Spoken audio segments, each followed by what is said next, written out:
Kabibinging katahimikan pa rin ang sagot ni Marcos Jr. si issue ng umano'y paggamit niya ng illegal na droga. Kahit nga ang mismong pamilya niya, hindi siya tuwirang may pagtanggol sa isyong ito. Sa viral video na inilabas ng online political commentator na si Maharlika, kitang-kita ang kamukha ni Marcos Jr. na humihit-hit ng white powdery substance. Si Cathy Binag na exporter di umano ni dating Congressman Tony Boy Florendo, binanyag naman kay Maharlika ang umano'y mga drug session ni Marcos Jr. Sinasabi na mga drug user ay praning, balisa at wala sa tamang pag-iisip.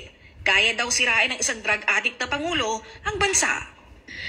I went to Dr. Google, WebMD, and according to this regarding cocaine addiction, ang nakalagay po dito is if you are a long-time user, it might cause long-term changes in brain chemistry. Correct. And it will make it harder for you to think, sleep, pay attention, remember things, and make decisions.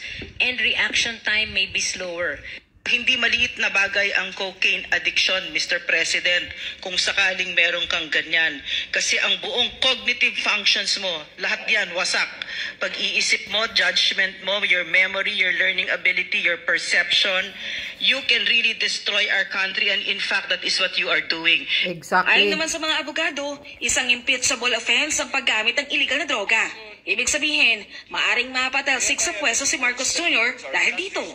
Naniniwala po ako at naninindigan na ang paggamit ng pinagbabawal na droga ay impeachable. Ito po ay betrayal of public trust, pagtaksil sa tiwala na ibinigay ng taong bayan sa isang opisyales.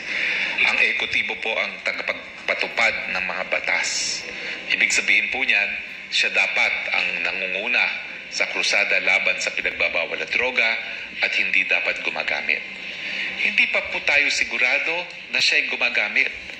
Pero nakapagtataka po, bagamat nandiyan na ang mga ebidensya, meron pong video evidence, merong testimonial evidence si Cathy Binag, nakakabingi po ang katahimikan ng ating presidente.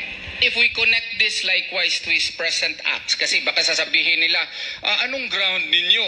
Betrayal of public trust according to Gonzales versus Office of the President does not cover any and all official wrongdoings or plain errors of judgment. But if you will juxtapose this with his other acts, it might really fall under the definition clearly described by the Supreme Court in Gonzales versus OP that this would be also characterized by clear bad faith and of such gravity and seriousness as other grounds of impeachment.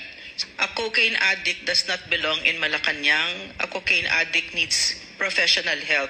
A cocaine addict has no business running a country. Correct. A cocaine addict has to focus on his recovery. A cocaine addict has no business trying to manage the lives of 110 million Filipinos because he himself cannot manage his own life.